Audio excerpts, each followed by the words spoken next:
9ാം class ഫിസിക്സിലെ refraction of light, പ്രകാശത്തിന്റെ അപവർത്തനം എന്ന് പറഞ്ഞ ഫസ്റ്റ് ചാപ്റ്റർ വെറും 30 മിനിറ്റ് കൊണ്ടാണ് നമ്മൾ ഈ വീഡിയോയിൽ പഠിക്കാൻ പോകുന്നത്. ഈ വീഡിയോയിൽ ഞാൻ പറയാൻ പോകുന്ന കാര്യങ്ങളെല്ലാം നിങ്ങൾ പഠിച്ചു പോവുകയാണെങ്കിൽ പരീക്ഷയിൽ A+ ഉറപ്പാണ്. ഫുൾ മാർക്കും കൂടെ നിങ്ങൾക്ക് വേണമെങ്കിൽ ഞാൻ ഈ വീഡിയോയുടെ അവസാനം ഒരു കാര്യം കൂടി പറയുന്നുണ്ട്, അത് ഫ്രീ ആയിട്ട് നിങ്ങൾക്ക് കിട്ടും. അതും കൂടി നിങ്ങൾ ഉപയോഗിച്ച് കഴിഞ്ഞാൽ പരീക്ഷയിൽ ഏത് ചോദ്യം എങ്ങനെ വന്നാലും നിങ്ങൾ ഉത്തരം പറയുന്നുള്ള കാര്യം 100% ഗ്യാരണ്ടീഡ് ആണ്. ആകെ നിങ്ങൾ ചെയ്യാനുള്ളത് ഈ വീഡിയോ ഫുള്ളായിട്ട് കാണാം, അവസാനം ഞാൻ പറയുന്ന കാര്യം കേൾക്കുക എന്ന് മാത്രമല്ല, വീഡിയോ നിങ്ങൾക്ക് ആക്ച്വലി യൂസ്ഫുൾ ആയിട്ട് തോന്നുന്നുണ്ടെങ്കിൽ കമന്റ് ബോക്സിൽ കമന്റ് ചെയ്യുക, ഫ്രണ്ട്സിന് എല്ലാവർക്കും ഷെയർ ചെയ്യുക. നമുക്ക് നേരെ ചാപ്റ്ററിലേക്ക് അങ്ങോട്ട് കടക്കാം. മക്കളെ, ആദ്യം നമുക്ക് ഈ ചാപ്റ്റർ പഠിക്കാനുള്ളത് ഈ റിഫ്രാക്ഷൻ അഥവാ അപവർത്തനം എന്ന് പറഞ്ഞാൽ എന്താണെന്നാണ്. വളരെ സിമ്പിളായിട്ട് പറഞ്ഞാൽ ഇത്രയേ ഉള്ളൂ. നിങ്ങൾ ഒരു ലേസർ ലൈറ്റ് എടുത്തിട്ട് ഒരു വാട്ടർ ടാങ്കിലേക്ക് എന്ത് ചെയ്യുക, അങ്ങോട്ട് അടിക്കുക. ഈ ലേസർ ലൈറ്റ് നേരെ പോകും, വായുവിലൂടെ പോകുമ്പോൾ എയറിലൂടെ പോകുമ്പോൾ നേരെ ആയിരിക്കും പോവാം. പക്ഷെ വെള്ളത്തിൽ കയറുന്ന ആ നിമിഷം അതെന്ത് ചെയ്യും, നേരെ പോയിക്കൊണ്ടിരുന്ന ആളായിരുന്നു, അവനെന്ത് ചെയ്യും, വളയാൻ തുടങ്ങും അല്ലേ. ഇങ്ങനെ പോകേണ്ട ആള്, ഇങ്ങനെ നേരെ പോകേണ്ട ആള് ചെറുതായിട്ടൊന്ന് വളയാൻ തുടങ്ങും. ഇങ്ങനെ ഒരു മാധ്യമത്തിൽ നിന്ന് മറ്റൊരു മാധ്യമത്തിലേക്ക് കടക്കുമ്പോൾ, ഒരു മീഡിയത്തിൽ നിന്ന് വേറൊരു മീഡിയത്തിലേക്ക് ലൈറ്റ് കടക്കുമ്പോൾ, പ്രത്യേകിച്ച് ചെരിഞ്ഞ് കടക്കുമ്പോൾ ലൈറ്റ് ബെൻഡ് ചെയ്യുന്നില്ലേ, ലൈറ്റ് ഡീവിയേറ്റ് ചെയ്തില്ലേ, വ്യതിയാനം സംഭവിക്കുന്നില്ലേ, ഈ പരിപാടിയാണ് നമ്മൾ റിഫ്രാക്ഷൻ അഥവാ അപവർത്തനം എന്ന് വിളിക്കുക. അപ്പോൾ ഈ ഒരു കാര്യം മനസ്സിലാക്കണം. ഇനി ഒരൊറ്റ കാര്യം നിങ്ങൾ ശ്രദ്ധിക്കേണ്ടത്, ഇതുപോലെ ചെരിഞ്ഞ് പോകുമ്പോഴാണ് ഈ ബെൻഡിങ് നടക്കുക. പക്ഷെ നമ്മൾ ഈ ഒരു സർഫസിനോട് ഇങ്ങനെ നേരെ നമ്മൾ ലൈറ്റിനെ നമ്മൾ കടത്തി വിട്ട് കഴിഞ്ഞാൽ, നേരെ എന്ന് പറയുമ്പോൾ നിങ്ങൾ ശ്രദ്ധിക്കണം, സർഫസിനോട് എപ്പോഴും 90 ഡിഗ്രിയിലായിരിക്കും. നേരെ എന്ന് പറയുമ്പോൾ സർഫസിനോട് 90 ഡിഗ്രി 90 ഡിഗ്രി ആംഗിൾ ഉണ്ടാക്കിയിട്ടായിരിക്കും ഉണ്ടാവുക, ലംബമായിട്ട് പെർപെൻഡിക്കുലർ ആയിട്ട് നമ്മൾ ലൈറ്റിനെ കടത്തി വിടുമ്പോൾ. അപ്പോൾ ലൈറ്റ് ബെൻഡ് ചെയ്യുന്നില്ല എന്നുള്ള കാര്യം ഒന്ന് ശ്രദ്ധിച്ചോ, പരീക്ഷയിൽ അത് വെച്ചിട്ട് ചോദ്യം വരാൻ ചാൻസ് ഉണ്ട്. ഓക്കെ, അപ്പോൾ ആ ഒരു റിഫ്രാക്ഷൻ എന്ന് പറഞ്ഞ സാധനം മനസ്സിലായ സ്ഥിതിക്ക് നമുക്ക് നെക്സ്റ്റ് മനസ്സിലാക്കേണ്ടത് എന്തുകൊണ്ടാണ് റിഫ്രാക്ഷൻ ഉണ്ടാവുന്നതാണ്.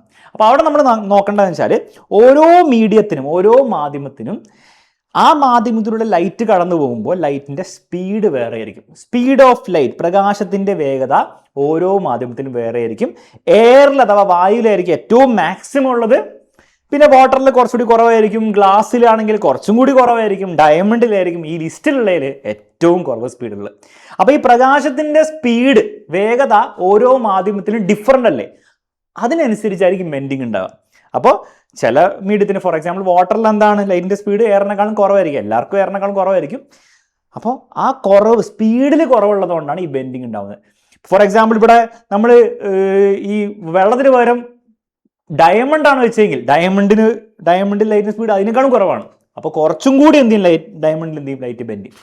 അപ്പോൾ ഓരോ മാധ്യമത്തിലും പ്രകാശത്തിൻ്റെ വേഗത വേറെ ആയതുകൊണ്ടാണ് ഈ ബെൻഡിങ് നടക്കുന്നത്, ഈ റിഫ്രാക്ഷൻ എന്ന സാധനം നടക്കുന്നില്ലാതെ മനസ്സിലാക്കുക.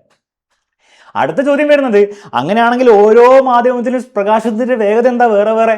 അപ്പോൾ അവിടെ നിങ്ങൾ മനസ്സിലാക്കണം, ഓരോ മീഡിയത്തിനും ഒപ്റ്റിക്കൽ ഡെൻസിറ്റി അഥവാ റിഫ്രാക്റ്റീവ് ഇൻഡെക്സ് എന്ന് പറഞ്ഞൊരു പ്രോപ്പർട്ടി അല്ലെങ്കിൽ ഒരു നമ്പർ ഉണ്ട്. പ്രകാശിക സാന്ദ്രത എന്ന് വിളിക്കും, അല്ലെങ്കിൽ അപവർത്തനാങ്കം എന്ന് പറഞ്ഞ നമ്പർ ഉണ്ട്, ഒരു പ്രോപ്പർട്ടിയാണ്. ആ നമ്പറിനനുസരിച്ചായിരിക്കും അതിലെ സ്പീഡ് ഓഫ് ലൈറ്റ് ഉണ്ടാവുക.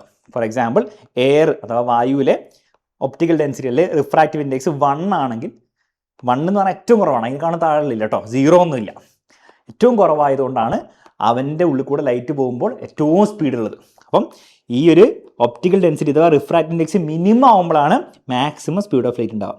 ബാക്കിയുള്ള മീഡിയം നിങ്ങൾ നോക്കിക്കോ, വാട്ടറിൻ്റെ എന്താണ് കുറച്ചുകൂടി കൂടുതലായിരിക്കും, 1.33 ആണ്. അപ്പോൾ കുറച്ച് റിഫ്രാക്റ്റീവ് ഇൻഡെക്സ് കൂടി, അപവർത്തനാങ്കം കൂടി, അപ്പോൾ സ്പീഡ് ഓഫ് ലൈറ്റ് വാട്ടറിലെ പ്രകാശത്തിൻ്റെ വേഗത കുറഞ്ഞു അല്ലേ. 3 × 10⁸ പകരം 2.25 × 10⁸. നമ്മൾ ഗ്ലാസിൻ്റെ കേസിലേക്ക് വരുമ്പോൾ റിഫ്രാക്റ്റീവ് ഇൻഡെക്സ് വീണ്ടും കൂടുതലാണ്, അപ്പോൾ സ്പീഡ് ഓഫ് ലൈറ്റ് വീണ്ടും കുറഞ്ഞു. ഡയമണ്ടിലേക്ക് വരുമ്പോൾ റിഫ്രാക്റ്റീവ് ഇൻഡെക്സ് വീണ്ടും കൂടി 2.4 എത്തി, സ്പീഡ് ഓഫ് ലൈറ്റ് ഡയമണ്ടിലൂടെയുള്ള പ്രകാശത്തിൻ്റെ വേഗത വീണ്ടും കുറവാണ്. അപ്പോൾ ഒരു പാറ്റേൺ നിങ്ങൾ മനസ്സിലാക്കിയിട്ടുണ്ടാവും. ഈ റിഫ്രാക്റ്റീവ് ഇൻഡെക്സ് എന്ന് പറഞ്ഞ നമ്പർ കൂടുന്തോറും ആ മീഡിയത്തിലെ സ്പീഡ് ഓഫ് ലൈറ്റ് കുറയുകയാണ് ചെയ്യുന്നുള്ള പ്രോപ്പർട്ടി പഠിച്ചു വെക്കുക. ഇത് നമുക്ക് ഇക്വേഷൻ വെച്ച് എഴുതാം, സംഭവത്തിലേ ഉള്ളൂ. റിഫ്രാക്റ്റീവ് ഇൻഡെക്സിനെ നമ്മൾ n വെച്ചിട്ടാണ് സൂചിപ്പിക്കുക, സ്പീഡ് ഓഫ് ലൈറ്റ് നമ്മൾ v വെച്ചാണ് സൂചിപ്പിക്കുക. ഓക്കെ, സൂചിപ്പിക്കുക. n കൂടുന്തോറും v കൂടല്ല കുറയുകയാണ് ചെയ്യുക. ഓബ്വിയസ്ലി n കുറയും തോറും v കൂടുന്നു എന്നുള്ള കാര്യം നമുക്ക് എഴുതി വെക്കാൻ പറ്റും. അപ്പോൾ ഈ ഒരു ബന്ധം, ഇവർ തമ്മിലുള്ള ഈ ഓപ്പോസിറ്റ് റിലേഷൻഷിപ്പ് നിങ്ങളൊന്ന് ഓർത്ത് വെക്കുക, എക്സാമിൽ അത് വെച്ചിട്ടൊക്കെ ചോദ്യം വരാനുള്ള ചാൻസ് ഉണ്ട്.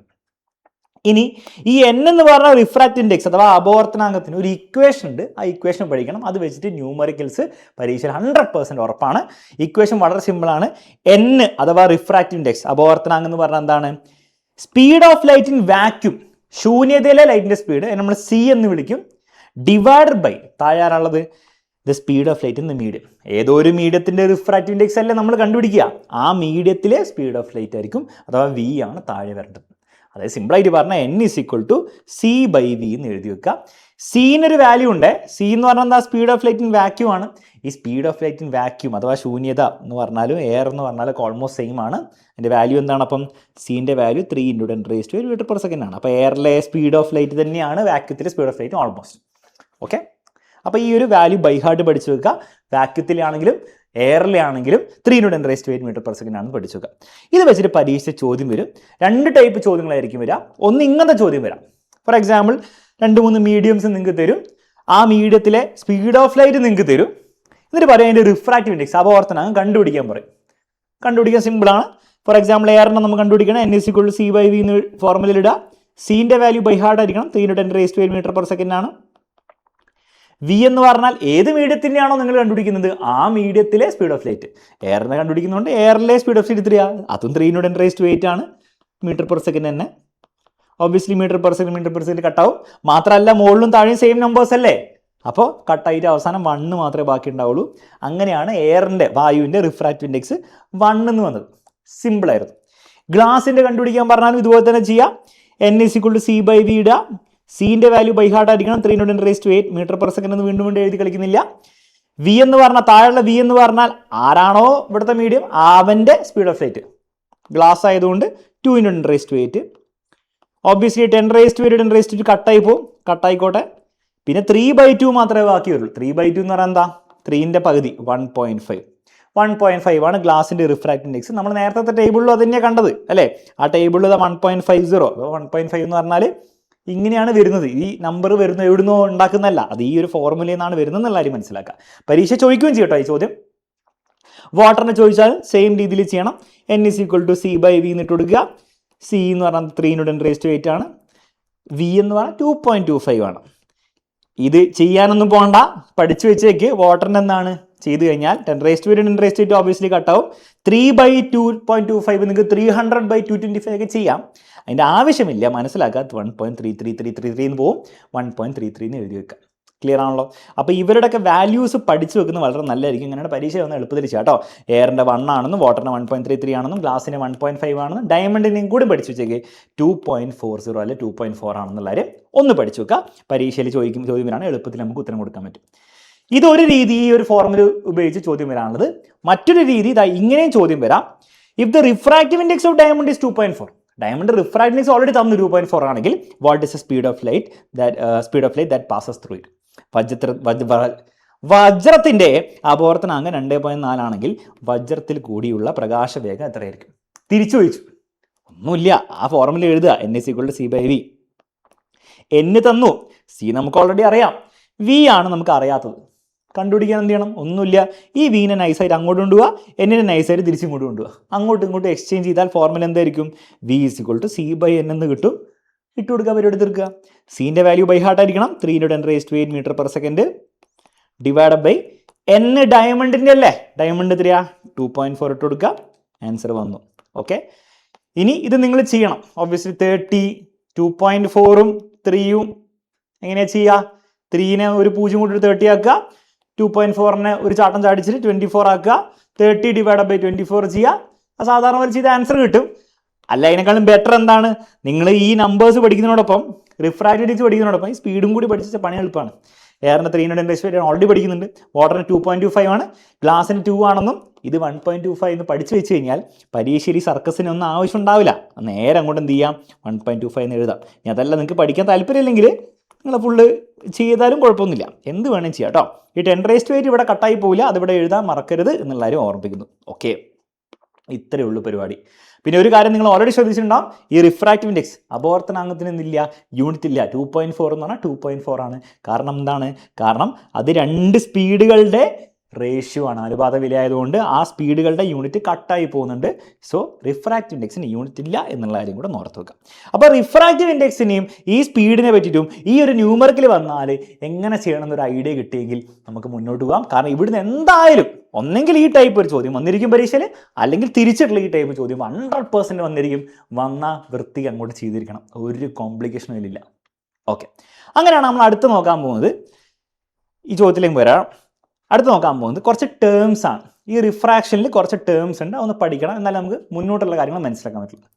ഇമാജിൻ ചെയ്യുക, ഒരു 1 എന്ന് പറഞ്ഞ മീഡിയം ഉണ്ട്, 2 എന്ന് പറഞ്ഞ മീഡിയം ഉണ്ട്. ഇത് എയറാന്ന് ഇമാജിൻ ചെയ്തോ, ഇത് വാട്ടറാന്ന് ഇമാജിൻ ചെയ്തോ. ഓക്കെ, ഈ 1 എന്ന് പറഞ്ഞ മീഡിയത്തിലൂടെ ലൈറ്റ് ഇങ്ങനെ പോവാണ്. അത് 2ലേക്ക് കയറുമ്പോൾ, രണ്ടാമത്തെ മീഡിയം വെള്ളത്തിലേക്ക് കയറുമ്പോൾ ലൈറ്റ് ഓബ്വിയസ്ലി എന്ത് ചെയ്യും, ബെൻഡ് ചെയ്യും. ഈ ആദ്യം ഇങ്ങനെ പോകുന്ന ലൈറ്റ് നമ്മൾ ഇൻസിഡന്റ് റേ അഥവാ പതനരശ്മി എന്ന് വിളിക്കും. ബെൻഡ് ചെയ്ത റേനെ നമ്മൾ റിഫ്ലക്റ്റഡ് അല്ല, അത് മിററിലാണ്, ദർപ്പണത്തിലാണ്. ഇവിടെ നമ്മൾ റിഫ്രാക്ഷൻ അല്ലേ, അപ്പോൾ റിഫ്രാക്റ്റഡ് റേ, വളഞ്ഞ റേനെ, രണ്ടാമത്തെ മീഡിയത്തിലേക്ക് കടന്ന വളഞ്ഞ അല്ലെ ഒടിഞ്ഞ റേനെ നമ്മൾ റിഫ്രാക്റ്റഡ് റേ അഥവാ അപവർത്തന രശ്മി എന്ന് വിളിക്കും. ഇടയിൽ കൂടെയുള്ള 90 ഡിഗ്രി അല്ലേ, ഇവരുടെ സെപ്പറേഷൻ ആണുള്ളത്. രണ്ടാമത്തെ ഫസ്റ്റ് മീഡിയം സെക്കൻഡ് മീഡിയം തമ്മിൽ സർഫസ് ഓഫ് സെപ്പറേഷൻ എന്ന് വിളിക്കും കേട്ടോ. സർഫസ് ഓഫ് സെപ്പറേഷൻ, സെപ്പറേറ്റ് ചെയ്യുന്ന സ്ഥലം. അതിനോടൊരു നോർമൽ അഥവാ ലംബം, എന്താണ് ബേസിക്കലി 90 ഡിഗ്രി അല്ലേ, ഈ സർഫസ് ഓഫ് സെപ്പറേഷനോട് 90 ഡിഗ്രി ആയിട്ട് ഉണ്ടാക്കുന്ന ഒരു ലൈൻ ഉണ്ടാവും. അത് ഇമാജിനറി ലൈനാണ്. അതിന് നമ്മൾ നോർമൽ അഥവാ ലംബം എന്ന് വിളിക്കുന്ന കാര്യം ജസ്റ്റ് ഒന്ന് മനസ്സിലാക്കി വെക്കുക. സിമ്പിൾ പരിപാടി, ഒരു ബുദ്ധിമുട്ടില്ല. മാത്രമല്ല ഇവിടെ 2 ആംഗിൾസ് നമുക്ക് പറയാൻ പറ്റും. ഈ ഇൻസിഡന്റ് റേയും നോർമലിൻ്റെ ഉള്ള ആംഗിൾ നമ്മൾ ആംഗിൾ ഐ എന്ന് വിളിക്കും, which is angle of incidents, പതന കോണാണ്. അതേപോലെ ഈ റിഫ്രാക്റ്റഡ് റേഡിയം, അപവർത്തന രശ്മിയുടെയും ലംബത്തിൻ്റെയും നോർമലിൻ്റെ ഇടയിലുള്ള ആംഗിൾ നമ്മൾ ആംഗിൾ ആർ എന്ന് വിളിക്കും, ആംഗിൾ ഓഫ് റിഫ്രാക്ഷൻ അഥവാ അപവർത്തന കോണാണ്. അപ്പോൾ ഈ ടേംസ് ഒന്ന് പഠിച്ചു വെച്ചേക്ക്. ഇനി അങ്ങോട്ട് നമുക്ക് ഇത് ആവശ്യമാണെന്നുള്ള കാര്യം മനസ്സിലാക്കാം. ഓക്കെ, ടേംസ് പഠിച്ചതിലേക്ക് നമുക്ക് അടുത്ത ഈ ചാപ്റ്റർ പഠിക്കാനുള്ളത് എങ്ങോട്ട് ബെൻഡ് ചെയ്യുന്നതാണ്, ഡയറക്ഷൻ ഓഫ് ഡീവിയേഷൻ. സംഭവം സിമ്പിളാണ്. ഇമാജിൻ ചെയ്യുക, ഒരു മീഡിയത്തിലൂടെ ലൈറ്റ് ഇങ്ങനെ കടന്നു പോവാണ്, രണ്ടാമത്തെ മീഡിയത്തിലേക്ക് ലൈറ്റ് കടക്കാൻ പോവാണ്. ഫസ്റ്റത്തെ മീഡിയത്തിൽ റിഫ്രാക്റ്റീവ് ഇൻഡെക്സ് n കുറവാണ്, രണ്ടാമത്തെ മീഡിയത്തിൻ്റെ റിഫ്രാക്റ്റീവ് ഇൻഡെക്സ് n കൂടുതലാണെന്നുള്ള കാര്യം മനസ്സിലാക്കാം. ലൈറ്റ് എങ്ങോട്ട് ബെൻഡ് ചെയ്യും? നേരെ എന്തായാലും പോകാൻ പോകുന്നില്ല. ഒന്നെങ്കിൽ ഇങ്ങോട്ടേക്ക് ബെൻഡ് ചെയ്യാം നോർമലിൻ്റെ അടുത്തേക്ക്, അല്ലെങ്കിൽ അങ്ങോട്ടേക്ക് ബെൻഡ് ചെയ്യാം നോർമലിൽ നിന്ന് അകന്ന്. എങ്ങോട്ട് ബെൻഡ് ചെയ്യും? ഇത്ര ആലോചിച്ചാൽ മതി. രണ്ടാമത്തെ മീഡിയത്തിൻ്റെ റിഫ്രാക്റ്റീവ് ഇൻഡെക്സ് കൂടുതലാണെങ്കിൽ ലൈറ്റ് എപ്പോഴും നോർമലിൻ്റെ അടുത്തേക്കായിരിക്കും ബെൻഡ് ചെയ്യാമെന്ന് പഠിച്ചു വെച്ചോളാം. ഓക്കെ, അത് ഓർത്ത് വെക്കാനും വളരെ സിമ്പിളാണ്. അതായത് രണ്ടാമത്തെ മീഡിയത്തിൻ്റെ റിഫ്രാക്റ്റീവ് ഇൻഡെക്സ് കൂടുതലാണ്, അതിൻ്റെ അർത്ഥം എന്താണ്? റിഫ്രാക്റ്റീവ് ഇൻഡെക്സ് പറഞ്ഞാൽ മസിൽ പോലെ കേട്ടോ, മസിൽ പോലെയാണ്. അപ്പോൾ മസിൽ കൂടുതലാണ്, അവൻ എന്ത് ചെയ്യും? ഈ രണ്ടാമത്തെ മീഡിയം ഇങ്ങനെ പോകേണ്ട ലൈറ്റിനെ നീ ഇങ്ങോട്ട് വാടാ, എൻ്റെ നോർമലിലേക്ക് വാടാ, ഇവിടെ രണ്ടാമത്തെ മീഡിയം ഇവിടെ ഇരിക്കുന്നത് വിചാരിക്കാം. അപ്പോൾ അവന് നല്ല മസിലായതുകൊണ്ട് ഇങ്ങനെ പോകുന്നതിനെ അവൻ്റെ നോർമലിലേക്ക് പിടിച്ചുകൊണ്ട് വലിക്കും, കാരണം മസിൽ കൂടുതലാണ്, റിഫ്രാക്ഷൻ ഇൻഡെക്സ് കൂടുതലായതുകൊണ്ട്. അപ്പോൾ നോർമലിൻ്റെ അടുത്തേക്ക് നമ്മൾ ഇംഗ്ലീഷിൽ ടുവേർഡ്സ് നോർമലാണ് ബെൻഡ് ചെയ്യുക എന്നൊക്കെ പറയും. മലയാളത്തിൽ നോർമലിലേക്ക്, ലംബത്തിനോട് അടുക്കുന്നു എന്ന് പറയും. എന്നാൽ രണ്ടാമത്തെ മീഡിയത്തിൻ്റെ റിഫ്രാക്ഷൻ ഇൻഡെക്സ് കുറവാണെങ്കിലോ, ഫസ്റ്റത്തെ മീഡിയത്തിനെ അപേക്ഷിച്ച് ലൈറ്റ് കയറുന്ന മീഡിയത്തിൻ്റെ റിഫ്രാക്റ്റീവ് ഇൻഡെക്സ് അപവർത്തനം കുറവാണെങ്കിൽ ലൈറ്റ് എങ്ങോട്ടാണ് ബെൻഡ് ചെയ്യുക? ലൈറ്റ് നേരെ പോകേണ്ട ലൈറ്റ് ഇങ്ങോട്ടേക്ക് ബെൻഡ് ചെയ്യും. നോർമലിനോട് അടുക്കില്ല, നോർമലിൽ നിന്ന് ഇത് അകന്ന് അങ്ങോട്ടേക്കായിരിക്കും പോവുക. ഓക്കെ, കാരണം എന്താണ്? വളരെ സിമ്പിളാണ്. മസിലില്ലെങ്കിൽ അവൻ്റെ നോർമലിലേക്ക് പിടിച്ച് വലിക്കാനുള്ള കഴിവൊന്നും അവനില്ല, അതിനുള്ള ശക്തിയില്ല. അപ്പോൾ അങ്ങോട്ടേക്ക് പറഞ്ഞു കിട്ടും. ആ രീതിയിൽ ഓർത്ത് വെച്ചാൽ മതി. ഇംഗ്ലീഷിൽ നമ്മൾ പറയും എവേ ഫ്രം നോർമൽ എന്ന് പറയും, മലയാളത്തിൽ ലംബത്തിൽ നിന്ന് അകലുന്നു എന്ന് പറയും. അപ്പോൾ ഇത് വെച്ചൊരു ചോദ്യം പരീക്ഷയിൽ വരും. ഇങ്ങനെ പിക്ചർ കന്നിട്ട് ചോദിക്കും, ഇത് അങ്ങോട്ട് വേണ്ടി, അങ്ങോട്ട് വേണ്ടി, ഇങ്ങോട്ട് വേണ്ടിയൊക്കെ ചോദിക്കും. ഫോർ എക്സാമ്പിൾ ഇങ്ങനെ രീതിയിൽ പരീക്ഷ ചോദ്യം വന്നു കഴിഞ്ഞാൽ നിങ്ങൾക്ക് ചെയ്യാൻ പറ്റണം. ഒന്ന് വേണം വീഡിയോ പോസ്റ്റ് ചെയ്തിട്ട് ഒന്ന് ട്രൈ ചെയ്ത് നോക്കാം. ഒരു റേ ഡയഗ്രാം കൊടുത്തിട്ടുണ്ട്. എ എന്ന് പറഞ്ഞ 2 മീഡിയം ആണ്. ചോദ്യം, in which medium will the speed of light be less, A or B എന്നാണ് ചോദ്യം. എ, ബി എന്ന മാധ്യമങ്ങളിൽ ഏത് മാധ്യമത്തിലായിരിക്കും പ്രകാശവേഗം കുറവ്? മാത്രമല്ല which will be the optically denser medium. എന്താണ് ഒപ്റ്റിക്കലി ഡെൻസർ എന്ന് പറഞ്ഞാൽ? ഡെൻസർ എന്ന് പറഞ്ഞാൽ റിഫ്രാക്റ്റീവ് ഇൻഡെക്സ് കൂടിയ മാധ്യമം. ഒപ്റ്റിക്കലി റെയറർ എന്ന് ചിലപ്പോൾ പറയും. ഒപ്റ്റിക്കലി റെയറർ എന്ന് പറഞ്ഞാൽ റിഫ്രാക്റ്റീവ് ഇൻഡെക്സ് കുറവുള്ള മാധ്യമം. പഠിച്ചു വെച്ചേക്ക് കേട്ടോ. ഇവയിൽ പ്രകാശിക സാന്ദ്രത കൂടിയ, റിഫ്രാക്റ്റീവ് ഇൻഡെക്സ് കൂടിയ, പ്രകാശിക സാന്ദ്രത, ഒപ്റ്റിക്കൽ ഡെൻസിറ്റിയും റിഫ്രാക്റ്റീവ് ഇൻഡെക്സും ഒക്കെ നമ്മൾ ഒരേപോലെ തന്നെയാണ് ട്രീറ്റ് ചെയ്യുക കേട്ടോ. അപ്പോൾ ഒപ്റ്റിക്കൽ ഡെൻസിറ്റി കൂടിയ അല്ല പ്രകാശിക സാന്ദ്രത കൂടിയ മീഡിയം ഏതാണെന്നാണ് ചോദ്യം. ഇത് റിഫ്രാക്റ്റീവ് ഇൻഡെക്സ് കൂടുതലുള്ള മീഡിയം. എങ്ങനെ കണ്ടുപിടിക്കുക? നിങ്ങൾ ആദ്യം ആലോചിച്ച് നോക്ക്. ലൈറ്റ് ഇതാ എന്ന് ബിയിലേക്ക് പോയപ്പോൾ എങ്ങോട്ടാണ് ബെൻഡ് ചെയ്തത്? നോർമൽ വരയ്ക്കണം. അപ്പോഴേ നമുക്ക് മനസ്സിലാവുള്ളൂ എങ്ങോട്ടാണ് ബെൻഡ് ചെയ്യുന്നത്. അപ്പം നമ്മൾ ഇതിൻ്റെ ഇടയിൽ എന്ത് ചെയ്യുക, സർഫസ് ഓഫ് സെപ്പറേഷനിൽ ഒരു നോർമൽ ഇത് ഇങ്ങനെ ആയിരിക്കും ഉണ്ടാവും കേട്ടോ. ഇതാണ് സർഫസ് ഓഫ് സെപ്പറേഷൻ, അതിനോട് ഒരു നോർമൽ വരയ്ക്കുക. അപ്പോൾ ഇതാണ് നമ്മുടെ നോർമൽ, എന്ന് എഴുതിയാണ് നമ്മുടെ നോർമൽ. ലൈറ്റ് എങ്ങോട്ടാണ് ബെൻഡ് ചെയ്തത്? ലൈറ്റ് ഇതാ ഇങ്ങനെ നേരെ പോകേണ്ട ലൈറ്റ് ആയിരുന്നു, അത് ഇതാ ഇങ്ങോട്ടേക്ക് ബെൻഡ് ചെയ്തു. അതായത് നോർമലിൻ്റെ അടുത്തേക്കാണോ നോർമലിന് അകന്നാണോ? നോർമലിൻ്റെ അടുത്തേക്കാണ് ബെൻഡ് ചെയ്ത് അല്ലേ, ടുവേർഡ്സ് നോർമൽ അല്ലേ. ഇങ്ങനെ പോകേണ്ടവൻ നോർമലിൻ്റെ അടുത്തേക്കാണ് ബെൻഡ് ചെയ്ത് അല്ലേ, ഇങ്ങനെയല്ലേ ബെൻഡ് ചെയ്തത്, നോർമലിൻ്റെ അടുത്തേക്ക്. നോർമലിൻ്റെ അടുത്തേക്ക് ബെൻഡ് ചെയ്യണം. ഇവന് മസിൽ കൂടുതലായിരിക്കണം, ഇവന് റിഫ്രാക്റ്റ് ഇൻഡെക്സ് കൂടുതലായിരിക്കണം, ഇവന് റിഫ്രാക്റ്റ് ഇൻഡെക്സ് കുറവായിരിക്കണം. അപ്പോൾ ആർക്കാണ് അപവർത്തനാംഗം കൂടുതൽ? ബിക്കാണ്. അപ്പോൾ ഓട്ടോമാറ്റിക്കലി ബിക്കായിരിക്കും ഒപ്റ്റിക്കലി ഡെൻസർ മീഡിയം അല്ലെ, ഒപ്റ്റിക്കൽ ഡെൻസിറ്റി അവനായിരിക്കും കൂടുതൽ. പ്രകാശിക സാന്ദ്രത ബി എന്ന മാധ്യമത്തിനായിരിക്കും കൂടുതൽ, എക്ക് കുറവായിരിക്കും. ഒരു ചോദ്യം കൂടെ ചോദിച്ചിട്ടുണ്ട്, in which medium will the speed of light be less? പ്രകാശത്തിന്റെ വേഗത കുറവ് എവിടെയായിരിക്കും ഉണ്ടാവുക? അപ്പോൾ ഇത് സിമ്പിളാണ്, അത് ഇത് നോക്കേണ്ട ആവശ്യമൊന്നുമില്ല. നമ്മൾ ഓൾറെഡി പഠിച്ചിട്ടുണ്ട്, ഈ റിഫ്രാക്ഷൻ ഇൻഡെക്സ് എത്രത്തോളം കൂടുതലുണ്ടോ അത്രത്തോളം സ്പീഡ് ഓഫ് ലൈറ്റ് കുറവായിരിക്കും എന്നും, റിഫ്രാക്ഷൻ ഇൻഡെക്സ് കുറവുള്ള ആൾക്കാർക്ക് സ്പീഡ് ഓഫ് ലൈറ്റ് കൂടുതലെന്നും പഠിച്ചിട്ടുണ്ട്. ഇവർക്ക് വേണ്ട എന്താണ്? സ്പീഡ് ഓഫ് ലൈറ്റ് ലെസ് ആണ്. സ്പീഡ് ഓഫ് ലൈറ്റ് കുറവ് ആർക്കായിരിക്കും ഉണ്ടാവുക? റിഫ്രാക്ഷൻ ഇൻഡെക്സ് കൂടിയ മീഡിയത്തിനാണ്. അതാർക്കാണ്? അതിവിടെ ബി തന്നെയാണ്. സോ ദി ആൻസർ ഇസ് വീണ്ടും ബി ആണ്. ടിക്കടിക്കുക പോവാം. അപ്പോൾ ഇങ്ങനത്തെ ചോദ്യം പരീക്ഷയിൽ വരാം. ചിലപ്പോൾ എന്താണ് ഇങ്ങനെ തന്നിട്ട് ഇതിനാണ് കൂടുതൽ, അങ്ങനെയാണ് കംപ്ലീറ്റ് റേ ഡയഗ്രാം എന്നൊക്കെ വരാം. അപ്പോൾ നിങ്ങൾ എന്ത് ചെയ്യുക, ടുവേർഡ്സ് നോർമൽ അങ്ങോട്ട് വരച്ചു കൊടുക്കുക, പരിപാടി തീർക്കുക. സിമ്പിൾ. അപ്പോൾ ഇങ്ങനത്തെ ചോദ്യം എക്സാമിൽ ചോദിക്കും, വന്നു കഴിഞ്ഞാൽ എളുപ്പത്തിൽ അങ്ങോട്ട് ചെയ്തേക്കണം.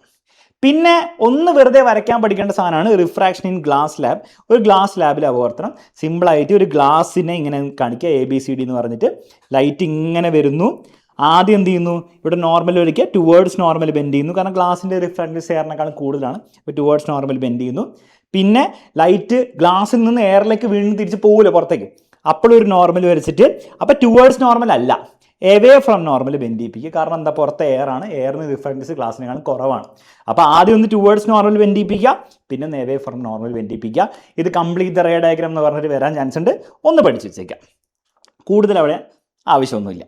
ഓക്കെ, അടുത്ത നമുക്ക് പഠിക്കേണ്ടതാണ് അറ്റ്മോസ്ഫിയറിക് റിഫ്രാക്ഷൻ അഥവാ അന്തരീക്ഷത്തിലെ അപവർത്തനം.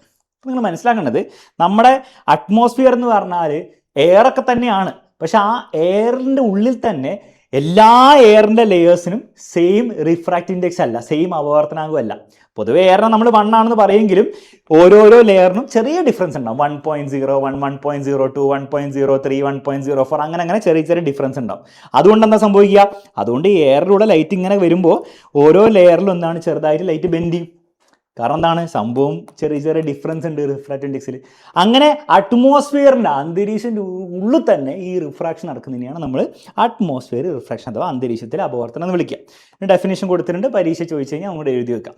സിമ്പിളാണ്, ബുദ്ധിമുട്ടെന്ന് മനസ്സിലാക്കാൻ വേണ്ടിയിട്ട്. ഇതിൻ്റെ ആപ്ലിക്കേഷൻ വളരെ ഇമ്പോർട്ടൻ്റ് ആണ്. ഇതിൻ്റെ മെയിനായിട്ട് 2 ആപ്ലിക്കേഷനാണ് പരീക്ഷ ചോദിക്കുക.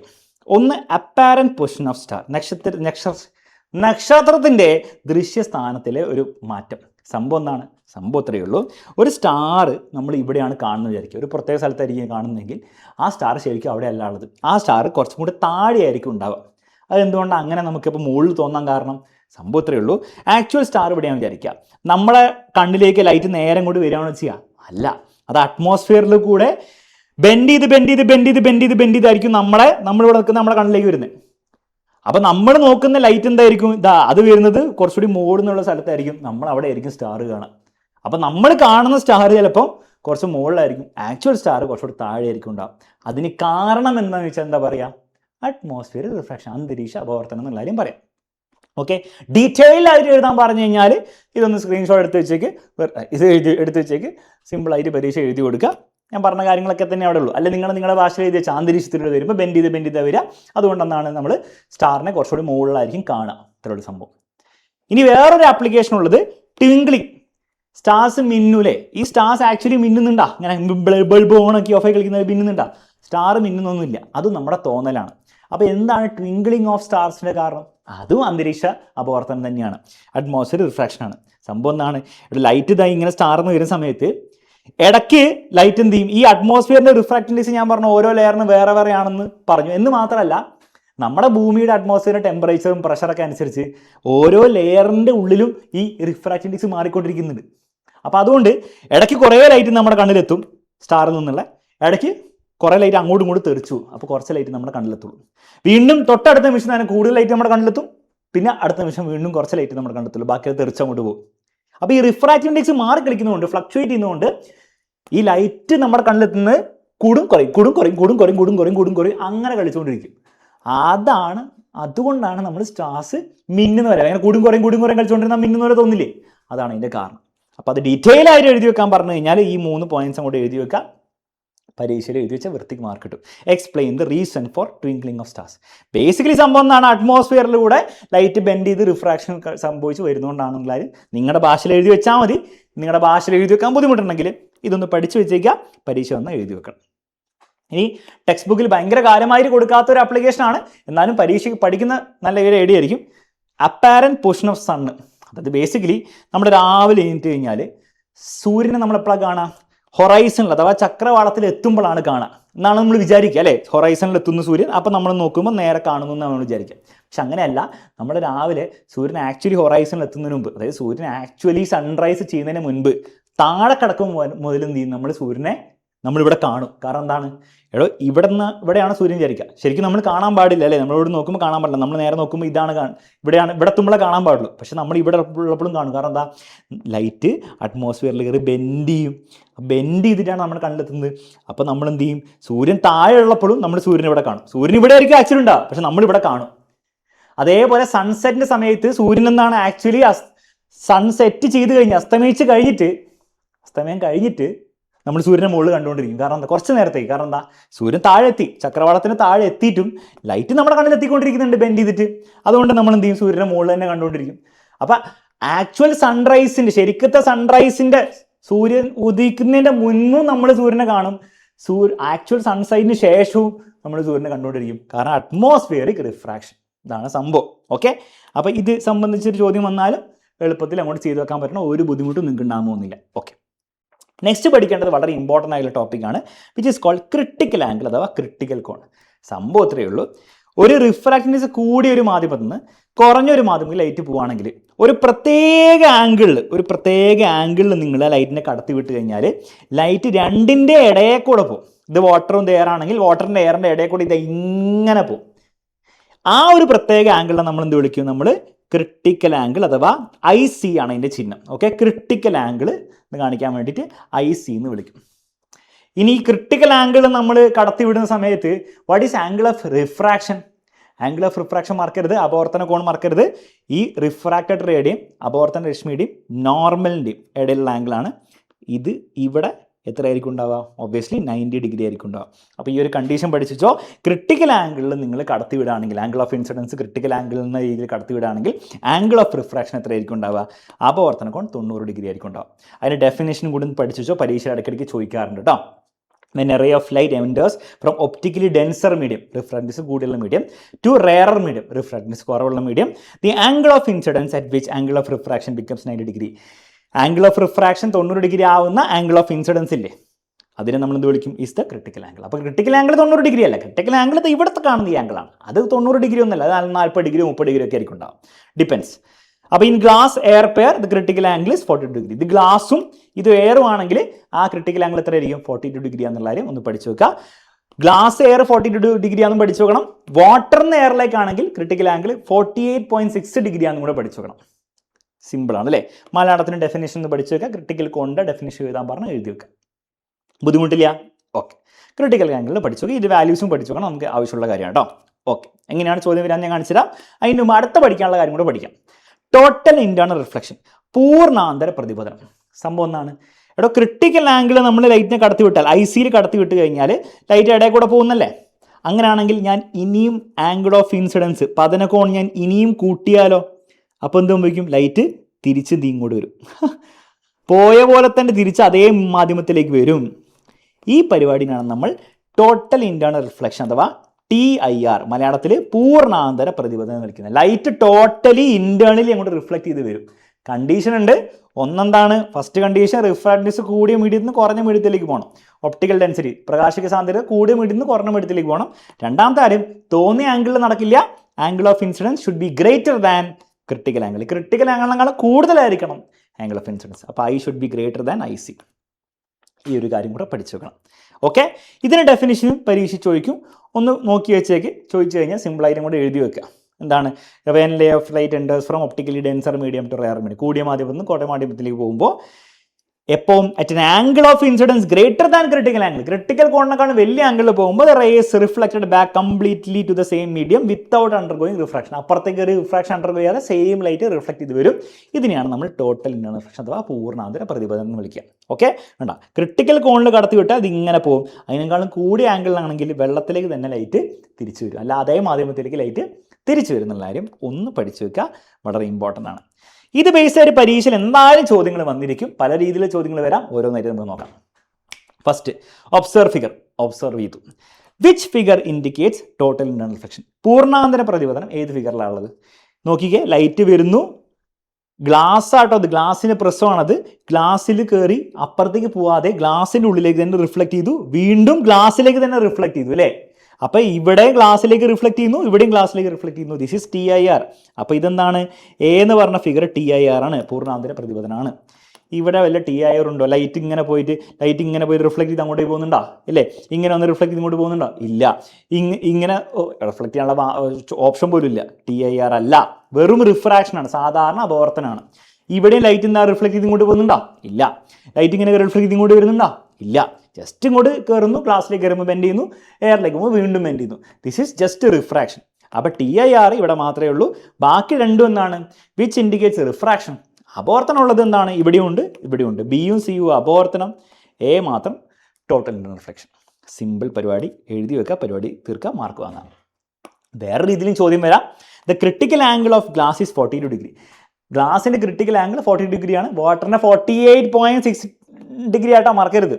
അങ്ങനെയാണ് choose the angle of incidence for which total internal reflection takes place.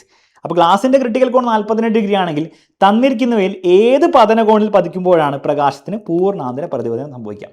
എടോ, TIR സംഭവിക്കുന്ന ആംഗിൾ ഏതെങ്കിലും ആംഗിൾ ആയാൽ പോരാ, നമ്മൾ പഠിച്ചിട്ടുണ്ട്. Angle of incidence should be greater than critical angle. Critical angle 42 degree ആണെങ്കിൽ അതിനേക്കാളും കൂടിയ ആംഗിളിലേ TIR നടക്കുകയുള്ളൂ. 40 നടക്കുമോ? ഇല്ല. 38 നടക്കുമോ? ഇല്ല. 42 നടക്കുമോ? ഇല്ല. 42 ക്രിട്ടിക്കൽ കോണെങ്കിൽ 42 കൂടിയ ആംഗിളിൽ മാത്രമേ നടക്കുള്ളൂ. സോ ഈ ലിസ്റ്റിൽ 49 ഡിഗ്രിയിൽ മാത്രമേ TIR നടക്കുള്ളൂ, ലൈറ്റ് തിരിച്ചു വരുള്ളൂ. അപ്പോൾ ഈ സിമ്പിൾ കാര്യം ഒന്ന് പഠിച്ചു വെക്കുക, പരീക്ഷ ചോദിക്കുമ്പോൾ ഉത്തരം കൊടുക്കുക. ഇതുകൂടാതെ ഈ TIRൻ്റെ ആപ്ലിക്കേഷൻസും കൂടി ഉണ്ട്, അത് ജസ്റ്റ് ഒന്ന് മനസ്സിലാക്കി വെച്ചാൽ മതി, പരീക്ഷ ചോദിക്കുമ്പോൾ ഒന്ന് എഴുതി വെക്കുകയും ചെയ്യാം. ഒന്ന് ഒപ്റ്റിക്കൽ ഫൈബറാണ്, നമ്മുടെ വീട്ടിലൊക്കെ ഫൈബർ നെറ്റാണ് ഉപയോഗിക്കുന്നതെങ്കിൽ ഫൈബർ നെറ്റിനുള്ളിലും ഈ TIR സംഭവിക്കുന്നുണ്ട്. അപ്പോൾ ഫൈബർ നെറ്റിൻ്റെ പാർട്സ് സിമ്പിളായിട്ട് പഠിച്ചു വെച്ചേക്ക്. ഒരു ഇന്നർ കോർ, ഒരു ആന്തര കോർ എന്ന് പറഞ്ഞത് ഇങ്ങനെ സാധനം ഉണ്ടാവും, ഒരു ട്രാൻസ്പെറൻറ്റ് മീഡിയ കേട്ടോ, ലൈറ്റ് കടന്നു പോകുന്ന മീഡിയ ആണ്. പിന്നെ അതിൻ്റെ പുറത്ത് എന്തുണ്ടാവും? അതിൻ്റെ പുറത്ത് ക്ലാഡിങ്, ഇവിടെയും ഇവിടെയായിട്ട് ക്ലാഡിങ്ങും ഉണ്ട്. ഓക്കെ, അതും ട്രാൻസ്പെറൻ്റ് ആണ്. പ്രത്യേകം എന്ന് വെച്ചാൽ ആന്തര കോറിന് റിഫ്രാക്റ്റൻസ് കൂടുതൽ, പുറത്തുള്ള ക്ലാഡിങ്ങിന് കുറച്ച് കുറവാണ്.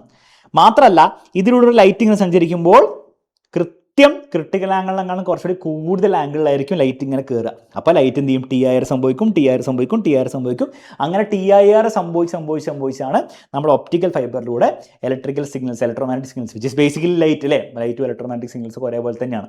അപ്പോൾ അതെന്ത് ചെയ്യും? സഞ്ചരിക്കുന്നത് ഭയങ്കര സ്പീഡിൽ നമ്മുടെ വീടുകളിൽ എത്താൻ പറ്റും. അപ്പോൾ ഈ ഒരു സംഭവം പഠിച്ചു വെക്കുക, പരീക്ഷ ചോദിക്കും. ഒപ്റ്റിക്കൽ ഫൈബറിൽ എന്താണ് ഉപയോഗിക്കുന്നത്? TIR ആണ്, പഠിച്ചു വെക്കാം. ഇതുകൂടാതെ നമ്മൾ റോഡിലൊക്കെ നല്ല ചൂടുള്ള ദിവസം ഹൈവേ കൂടെ യാത്ര ചെയ്യുമ്പോൾ നമുക്ക് വെള്ളത്തിൻ്റെ പാച്ചുകൾ കാണാൻ പറ്റും. പക്ഷെ അവിടെ എത്തിക്കഴിഞ്ഞാൽ ആ പാച്ചൊന്നും ഉണ്ടാവില്ല. അതിന് നമ്മൾ മിറാഷ് എന്നാണ് വിളിക്കുക, മരിചിക എന്ന് പറയും. സംഭവം എന്താണ്? വീണ്ടും TIR ആണ്. നമ്മുടെ എയറിൽ നല്ല ചൂടുള്ള സമയത്ത് ഈ ഗ്രൗണ്ടിൻ്റെ, നിലത്തിൻ്റെ അല്ല റോഡിൻ്റെ ഒക്കെ സ്ഥലത്ത് റിഫ്രാക്റ്റൻസ് കുറവായിരിക്കും ഉണ്ടാവും. എന്നാൽ മുകളിലത്തെ ലെയറിന് റിഫ്രാക്റ്റൻസ് കൂടുതലായിരിക്കും ഉണ്ടാവും. അപ്പോൾ എന്താ സംഭവിക്കുക? ലൈറ്റ് ഒരു മരത്തിൽ നിന്ന് വല്ല ഇങ്ങനെ വരുമ്പോൾ ബെൻഡ് ചെയ്ത് ഈ ആംഗിൾ കൂടി വന്ന് ക്രിട്ടിക്കൽ ആംഗിളിനെക്കാളും കൂടുതലാവും. അപ്പോൾ ലൈറ്റ് എന്ത് ചെയ്യും? ബെൻഡ് ചെയ്യും. എയറിൻ്റെ ഉള്ളിൽ വെച്ച് തന്നെ റൈറ്റ് ബെൻഡെല്ലാം റിഫ്ലക്ട് ചെയ്ത് നമ്മുടെ കണ്ണിലെത്തും. നമ്മുടെ കണ്ണിൽ ഈ നമ്മൾ മരത്തിലേക്കായിരിക്കും നോക്കുന്നത്, പക്ഷേ നമ്മുടെ കണ്ണിലേക്ക് എത്തുന്ന ലൈറ്റ് ഇങ്ങനെയാണ് എത്തുന്നത്. അപ്പോൾ നമ്മുടെ കണ്ണ് നോക്കുമ്പോൾ മരം എവിടെയാണുള്ളത്? നിലത്താണുള്ളത്, റോട്ടിലാണുള്ളത്. റോട്ടിൽ മരം കാണണമെങ്കിൽ അവിടെ എന്തെങ്കിലും വെള്ളം വല്ല ഉണ്ടാവണ്ടേ? കാരണം നമ്മൾ നിലത്ത് ഒരു മരത്തിൻ്റെയോ ആകാശത്തിൻ്റെയോ റിഫ്ലക്ഷൻ കാണുന്നതാണ് നിലത്ത് വെള്ളം ഉള്ളപ്പോഴാണ്, ഒരു വാട്ടർ ബോഡി ഉള്ളപ്പോഴാണ്. അപ്പോൾ നമ്മുടെ ബ്രെയിൻ എന്ത് ചെയ്യും? അവിടെ ഒരു വെള്ളം ഉള്ള പോലെ എന്ത് ചെയ്യും? അങ്ങോട്ട് ഇമാജിൻ ചെയ്യിപ്പിക്കുന്നതാണ്. അവിടെ ആക്ച്വലി വെള്ളമൊന്നുമില്ല. അപ്പോൾ പരീക്ഷ ചോദിക്കും വാട്ട് ഈസ് മിറാഷിൻ്റെ കാരണം എന്താണെന്ന് വെച്ച് കഴിഞ്ഞാൽ ടോട്ടൽ ഇന്റേണൽ റിഫ്ലക്ഷൻ എന്ന് പഠിച്ചു വെക്കാം. ഇതൊന്ന് സിമ്പിളായിട്ട് വരയ്ക്കാനും കൂടി ഒന്ന് പഠിച്ചു വെച്ചേക്ക്. ചോദിച്ചു കഴിഞ്ഞാൽ വൃത്തികം കൊണ്ട് എഴുതി വെക്കാൻ പറ്റും. ഇതുകൂടാതെ നമ്മുടെ സൈക്കിളിൻ്റെയൊക്കെ റിഫ്ലക്റ്റേഴ്സ് അല്ലെങ്കിൽ റോഡിലെ റിഫ്ലക്റ്റേഴ്സ്, അതിൻ്റെ ഉള്ളിലും നമ്മൾ TIR ഉപയോഗിക്കാറുണ്ട്. ബേസിക്കലി ഇതിനുള്ളിൽ പ്രിസം ആണുള്ളത്, ഇതുപോലത്തെ ട്രയാങ്കിൾ പ്രിസം. ലൈറ്റ് അതിൻ്റെ ഉള്ളിലേക്ക് കയറുന്നു, നമ്മൾ ലൈറ്റ് ഷൈനിയുമായി ഉള്ളിൽ കയറുന്നു, TIR സംഭവിക്കുന്നു. ഇവിടെ നിന്നുണ്ട് ലൈറ്റ് പുറത്തേക്ക് പോകാതെ TIR സംഭവിച്ച് ഇങ്ങോട്ട് വരുന്നു, വീണ്ടും TIR സംഭവിച്ച് ലൈറ്റ് തിരിച്ച് നമ്മുടെ കണ്ണിലേക്ക് വരുന്നു. അങ്ങനെയാണ് നമ്മൾ ഈ സാധനങ്ങളെ റിഫ്ലക്റ്റ് ചെയ്ത് കാണാൻ പറ്റുന്നത്. അപ്പോൾ ഈ ഒരു പിക്ചർ ഒന്ന് പഠിച്ച് വെച്ചിട്ട് റിഫ്ലക്റ്റേഴ്സ് ഈ രീതിയിലാണ് ഉപയോഗിക്കുന്നത്. ഇതും കൂടാതെ പെരിസ്കോപ്പിൽ നമ്മൾ ഉപയോഗിക്കാറുണ്ട്. പെരിസ്കോപ്പിലും നമ്മൾ ബേസിക്കലി എന്താ സംഭവം, ഒരു മരം വല്ല നമ്മൾ ഈ പെരിസ്കോപ്പിലൂടെ നോക്കുമ്പോൾ നമുക്ക് എന്താണ് ആ മരത്തിനെ റിഫ്ലക്റ്റ് ചെയ്ത് ആ മരത്തിൻ്റെ ലൈറ്റ് നമ്മുടെ കണ്ണിലെത്തും. അതിന് വേണ്ടി നമ്മൾ എന്ത് ഇവിടെ ഒരു പ്രിസം വെക്കുന്നു, ഇവിടെ ഒരു പ്രിസം വെക്കുന്നു. ഇതേപോലത്തെ പ്രിസം തന്നെയാണ് നമ്മൾ തിരിച്ച് ഇങ്ങനെ ആക്കി വെക്കുന്നത്. ലൈറ്റ് കയറുന്നു, TIR സംഭവിക്കുന്നു, റിഫ്ലക്റ്റ് ചെയ്ത് ഇങ്ങോട്ട് വരുന്നു, വീണ്ടും TIR സംഭവിക്കുന്നു, റിഫ്ലക്റ്റ് ചെയ്ത് നമ്മുടെ കണ്ണിലേക്ക് എത്തുന്നു. ഇങ്ങനെയാണ് പെരിസ്കോപ്പിൻ്റെ ഉള്ളിൽ നമ്മൾ TIR ഉപയോഗിക്കുന്നത്. അപ്പോൾ പരീക്ഷയിൽ 1 മാർക്കിനൊക്കെ ചോദ്യം വരും, പെരിസ്കോപ്പിനുള്ളിൽ TIR ഉപയോഗിക്കുന്നത് എന്താണ് ഉപയോഗിക്കുന്നത് വെച്ചാൽ TIR ആണ് ഉപയോഗിക്കുന്ന കാര്യം സിമ്പിളായിട്ട് പറയാം. പിക്ചർ വരയ്ക്കാൻ പറഞ്ഞാൽ വരയ്ക്കാനും പറ്റണം. ഇത്രയും കാര്യങ്ങളാണ് നിങ്ങൾ ഈ ചാപ്റ്ററിൽ പഠിച്ചു വെക്കേണ്ടത്. ഇതിൽ ഒരു ചോദ്യം ഞാൻ സ്കിപ്പ് അടിച്ചത്, അതിപ്പോൾ തന്നെ ഞാൻ ചെയ്യാം. സിമ്പിൾ ചോദ്യമാണ് ഇത്, എപ്പോഴും വേറെ രീതിയിൽ ചോദിക്കുന്നതാണ്. Bottom of A pond appears elevated when viewed from distance than nearer point. ഒരു എന്തുകൊണ്ടാണെന്നാണ് ചോദ്യം. അതായത് നമ്മൾ ഒരു പോണ്ട് നമ്മൾ നോക്കുകയാണെങ്കിൽ, ഒരു ജലാശയത്തിൽ നമ്മൾ നോക്കുകയാണെങ്കിൽ അതിന് താഴ്ഭാഗം കുറച്ച് പൊന്തിയിട്ട് കാണാറുണ്ട്. അത് എന്തുകൊണ്ടാണ്? ആക്ച്വലി ഉള്ളതാണ് കുറച്ച് പൊന്തിയിട്ടാണ് നമ്മൾ കാണാറുള്ളത്. അതിൻ്റെ സംഭവം വെറും റിഫ്രാക്ഷനാണ്, അപവർത്തനമാണ് സംഭവം. കാരണം എന്താണ്? കാരണം ഇവിടുന്നാണ് ബോട്ടത്തിൽ നിന്ന് ആക്ച്വലി ലൈറ്റ് വരാൻ വിചാരിച്ചോ, ലൈറ്റ് ഇങ്ങനെ വാട്ടറിൽ കൂടി വരുന്നു, എയറിലേക്ക് കയറുമ്പോൾ ലൈറ്റ് ഒന്ന് ബെൻഡ് ചെയ്തിട്ടാണ് നമ്മുടെ കണ്ണിലെത്തുക. അപ്പം നമ്മുടെ കണ്ണിലെത്തുമ്പോൾ ലൈറ്റ് എവിടുന്നാണ് വരുന്നത്? കുറച്ചുകൂടി മുകളിലെ സ്ഥലത്തു നിന്നായിട്ടാണ് നമുക്ക് തോന്നുക. ആക്ച്വലി ഇവിടുന്നായിരിക്കും വരുന്നത്, പക്ഷേ ലൈറ്റ് ബെൻഡ് ചെയ്ത് നമ്മുടെ കണ്ണിലെത്തുകൊണ്ട് നമുക്ക് ഇവിടുന്ന് വരുന്ന പോലെ തോന്നുക. അപ്പം നമ്മൾ ആ ഒരു പോണ്ടിൻ്റെ ബോട്ടം കാണുക കുറച്ചുകൂടി മുകളിലായിരിക്കും ഉണ്ടാവും. അത്രയേ ഉള്ളൂ കാരണം. അതൊന്ന് വൃത്തിക്ക് എഴുതി വെച്ചാൽ മതി. Due to refraction light from pond's bottom bends more when viewed from distance നോക്കുമ്പോൾ കുറച്ചുകൂടി ബെൻഡ് ചെയ്യും, making the bottom appear more elevated, കുറച്ചുകൂടി പൊന്തിയതായിട്ട് നമുക്ക് തോന്നും. മലയാളത്തിൽ എഴുതി വെക്കാം. ഇത് ഈ പോണ്ടിൻ്റെ കാര്യത്തിൽ മാത്രമല്ല, ചിലപ്പോൾ പറയും ഒരു കോയിൻ നമ്മൾ വെള്ളത്തിലേക്ക് നോക്കിക്കഴിഞ്ഞാൽ പൊന്തിയിട്ടാണല്ലോ തോന്നുക. കാരണം എന്താ? വീണ്ടും കോയിൻ വരുന്നതായിട്ട് ബെൻഡ് ചെയ്തിട്ട് റിഫ്രാക്ഷൻ എന്നുള്ള വാക്ക് അവിടെ ഉണ്ടാവണം, അപവർത്തനം ഉണ്ടാവണം. അപവർത്തനം കാരണം വെള്ളത്തിൽ നിന്ന് എയറിലേക്ക് വരും, അപവർത്തനം കാരണം ബെൻഡ് ചെയ്തിട്ട് നമ്മുടെ കണ്ണിലെത്തുന്നതുകൊണ്ടാണ് നമുക്കിത് പൊന്തിയ പോലെ തോന്നുക. കൈയിട്ടിട്ട് കോയിൻ പെറുക്കാൻ നോക്കുമ്പോൾ കിട്ടാറില്ല. എന്തുകൊണ്ടാണ്? വീണ്ടും എന്നാണ് നമ്മൾ കാണുന്നത് കുറച്ച് മുകളിലായിരിക്കും, ഡ്യൂ ടു റിഫ്രാക്ഷൻ, അപവർത്തനം. ഒരു മീനിനെ നിങ്ങൾ പിടിക്കാൻ നോക്കുമ്പോൾ എന്താണ് നിങ്ങൾക്ക് പിടിക്കാൻ ബുദ്ധിമുട്ടുള്ള എന്തുകൊണ്ടാണ്? കാരണം നമ്മൾ മീനിന് ഇവിടെ ആയിരിക്കും കാണുക, പക്ഷേ ആക്ച്വൽ മീൻ താഴെ ആയിരിക്കും ഉണ്ടാവുക. അതിൻ്റെ കാരണം എന്താ? അത് വീണ്ടും റിഫ്രാക്ഷൻ. അപ്പോൾ ബെൻഡ് ചെയ്ത് നമ്മുടെ കണ്ണിലെത്തുന്ന മീനിൽ നിന്നുള്ള ലൈറ്റ് അതുകൊണ്ടെന്നാണ് റിഫ്രാക്ഷൻ കാരണം, അപവർത്തനം കാരണം. അതുകൊണ്ടെന്ന് നമുക്ക് ചൂണ്ടിടുമ്പോൾ നമ്മൾ കുറച്ചുകൂടി മുകളിലേക്ക് ഇടണം അല്ലേ? കാരണം എന്താണ്? മുകളിലാണ് നിങ്ങൾ കാണുന്നെങ്കിൽ കുറച്ചുകൂടി താഴേക്ക് നിങ്ങൾ ചൂണ്ടിയിടണം. കാരണം ആക്ച്വലി മീൻ താഴെ ആയിരിക്കും ഉണ്ടാകുന്നുള്ള കാര്യം ഒന്ന് പറയാം. അപ്പം ഇങ്ങനത്തെ ചോദ്യങ്ങൾ ചോദിച്ചു കഴിഞ്ഞാൽ റിഫ്രാക്ഷൻ എന്നുള്ള വാക്കുണ്ടെങ്കിൽ തന്നെ പരീക്ഷയിൽ നിങ്ങൾക്ക് മാർക്ക് എളുപ്പത്തിൽ കിട്ടും. ഇത്രയും കാര്യങ്ങൾ നിങ്ങൾ പഠിച്ചു വെച്ച മക്കളെ, ഈ ചാപ്റ്ററിൻ്റെ കാര്യം സെറ്റാണ്. ആകെ ഒരൊറ്റ കാര്യം കൂടെ ഇത് ചെയ്യാൻ പറ്റുന്നത്, റിഫ്രാക്ഷൻ ഓഫ് ലൈറ്റ് ആപ്പിൽ നിന്ന് എടുത്തിട്ട് നിങ്ങൾ എന്ത് ചെയ്യുക, ജസ്റ്റ് ഈ questions corner, topic wise videos ഒന്നും കാണണമെന്നില്ല, ഈ ക്വസ്റ്റ്യൻസ് കോർണറിൽ പോയി കഴിഞ്ഞാൽ ടെക്സ്റ്റ് ബുക്കിലെ ലെറ്റസസ് സെക്ഷനിലെ എല്ലാ ക്വസ്റ്റ്യൻസും അവിടെ സോൾവ് ചെയ്തിട്ടുണ്ട്, അത് കാണണം. പിന്നെ പ്രീവിയസ് ഇയർ ക്വസ്റ്റ്യൻസ്, ഓക്കെ, 2 വർഷത്തെ ഓണപ്പരീക്ഷ, ക്രിസ്മസ് പരീക്ഷ, പബ്ലിക് എക്സാം എല്ലാത്തിനും 2 വർഷത്തെ വീഡിയോ സൊല്യൂഷൻ എടുത്തു വെച്ചിട്ടുണ്ട്. അതും കൂടി നിങ്ങൾ ചെയ്തിട്ടാണ് പോകുന്നതെങ്കിൽ നിങ്ങൾക്ക് പരീക്ഷയിൽ ഫുൾ മാർക്ക് ആയിരിക്കും കിട്ടുക. അപ്പോൾ ഇതും കൂടി ചെയ്യാൻ പറ്റുകയാണെങ്കിൽ ബെസ്റ്റ് ആയിരിക്കും. പിന്നെ ഒരു സന്തോഷ വാർത്ത നിങ്ങൾക്ക് അറിയാലോ, ഈ ഫസ്റ്റ് ചാപ്റ്റർ മാത്രം നമ്മുടെ ആപ്പിൽ എല്ലാവർക്കും ഫ്രീ ആക്കി വെച്ചിട്ടുണ്ട്. സോ ഇത് ആർക്ക് വേണമെങ്കിലും എടുത്ത് കാണാം. നിങ്ങളെടുത്ത് കണ്ടാൽ നിങ്ങൾക്ക് ഫുൾ മാർക്ക് കിട്ടും. കൂടുതലൊന്നും ഞാൻ പറയുന്നില്ല.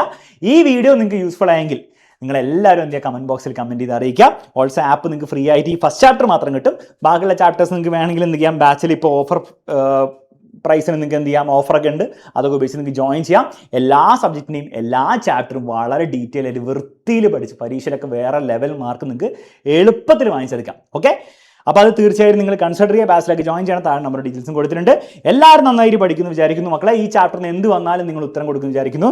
ഈ ചാപ്റ്ററിനെ ഇത് ഫ്രീ ആണെന്നുള്ളത് മനസ്സിലാക്കുക. അപ്പോൾ അതൊക്കെ ഉപയോഗിക്കുക പ്രോപ്പറായിട്ട്. എന്നിട്ടാണ് ഈ അടിപൊളിയായിട്ട് പഠിക്കുക. വീഡിയോ യൂസ്ഫുൾ ആണ്, കമൻറ്റ് ബോക്സിൽ ഒരു കമൻറ്റെങ്കിലും ഇടുക, ഫ്രണ്ട്സിന് എല്ലാവർക്കും ഷെയർ ചെയ്യുക. നമുക്ക് കാണാം. All the best.